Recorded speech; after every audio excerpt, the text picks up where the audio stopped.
There is one scam that all believers must unlearn. Well, actually, every human being should unlearn this scam.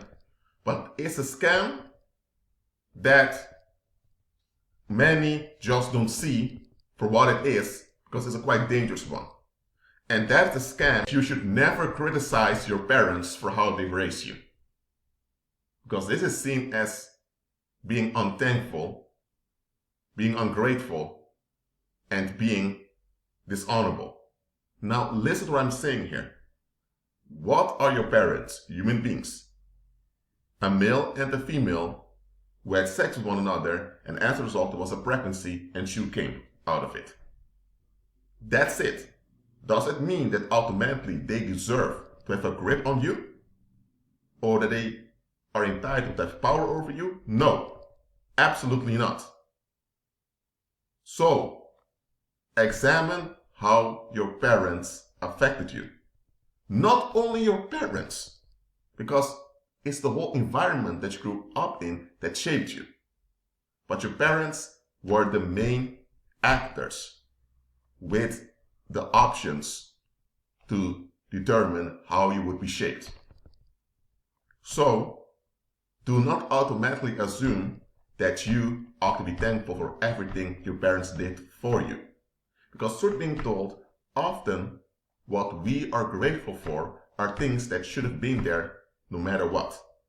You should have been grown up in a safe environment. You should have survived childhood and all of that. Those are things you shouldn't be thankful for. Those are things that should have just been there. If your parents had difficult times, yet they kept themselves together for you, that's something to be grateful for. That's something to honor them for. But if you had parents that persisted in holding on to darkness, and that darkness began to affect you, that means that your parents violated you. I'm keeping it real with you.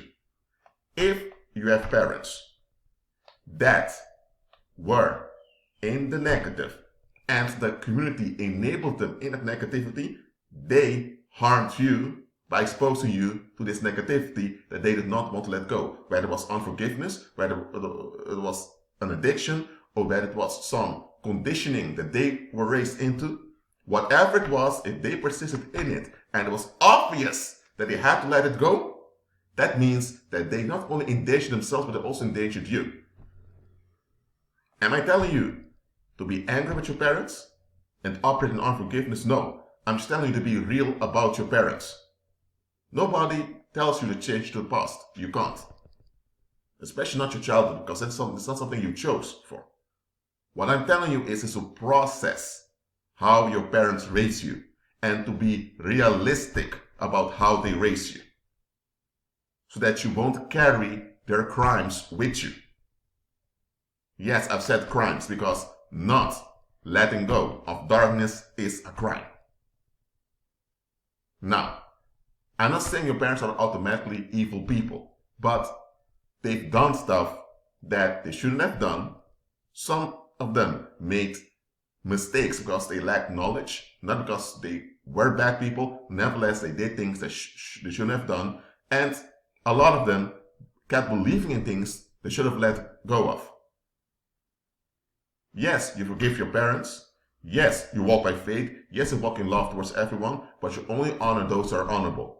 If you see that your parents persist in being delusional, don't honor them. You treat them with basic decency and that's it. Don't involve them in your life. Don't give them access to your affairs. Keep them at a distance. Especially if you're married and you have your own family. Don't invite them with their delusions in your household. When you were a small kid and you were part of their household, you had no choice of what you were exposed to. But now that you have your own household, don't expose your children nor the people of your household to negativity. Don't. Just don't. I don't care how much your parents begin to manipulate you by saying, we did a lot for you when you were little. Don't forget about that. That they fed you, that they looked after you, that they kept a job so they can provide for you. That's what they should have done anyway. That isn't anything that they should get any special praise for. Don't let them use the fact that they had their obligations towards you to blackmail you into allowing them to come with their BS in your life. They're not the Most High. They have mortal bodies just like you, and when those mortal bodies of them expire, it's the Most High that has to raise them up from the dead. Don't grant your parents a throne that belongs to Christ. Christ is Lord. He is God, not your parents. The reason I make this video is because some of you are still haunted by the bad decisions of your parents. I don't care how constructive your attitude is. We all had parents, okay? Or else we wouldn't be here. We all grew up in an environment. We all grew up in the world. So we all receive things that we shouldn't have received. So we all need deliverance and we all need to renew our minds. Part of renewing your mind is to reflect on how you were raised. And to be real about the bad stuff, to be real about the ugly stuff, and to be real about things that went well. Not only about your parents, but about the whole community. Because remember, it's a community that raises you, not just your parents. Because your parents are an extension of the community. So if your parents were unhealthy, that shows you that the community also was unhealthy. So I'm not telling you to turn your parents into scapegoats. No, I'm just telling you to reflect on them in a realistic manner. I'm telling you the truth. Some of you have parents who are reprobates. And you keep on inviting those people into your life. Why are you doing that? Look, don't miss what should have been. If your parents were not what they should have been to you, that's a sad thing for them. You have options now. The option to heal and to move forwards. Do that. Don't hold on to what should have been. Accept what happened, accept what was, process it so it won't have a grip on you. Because as long as it has a grip on you, demons have access to you. Even in movies, they show you. I'm talking about horror movies now. That demonic entities will feed off of unprocessed trauma or unprocessed hurt. You need to reflect on the past and process it. Don't forgive and forget. And don't remain angry about stuff that happened, but reflect and process them. When you reflect and process, the wound heals, it's over, and no demon and no human predator can use it against you. So you have to be real.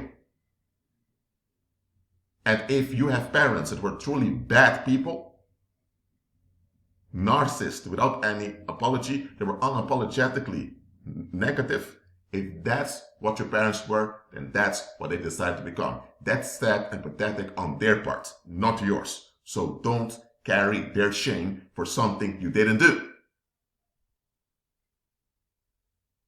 See people for what they are, starting with your parents. Many of you ended up in narcissistic relationships, narcissistic marriages, in abusive households, and in dangerous relationships and situations. Why? Because you never learned to make use of your intuition.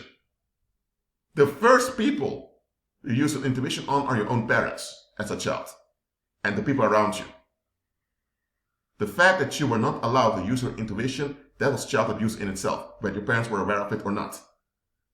And because you were traumatized into not using your intuition, you developed defective attitudes and effective behaviors to cope with the fact that you couldn't function fully as a human being.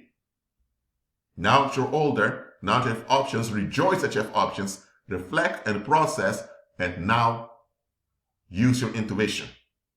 The fact that many of you ended up in bad situations by your own choices and you weren't even aware that you were entering bad situations is because you never reflected on your parents.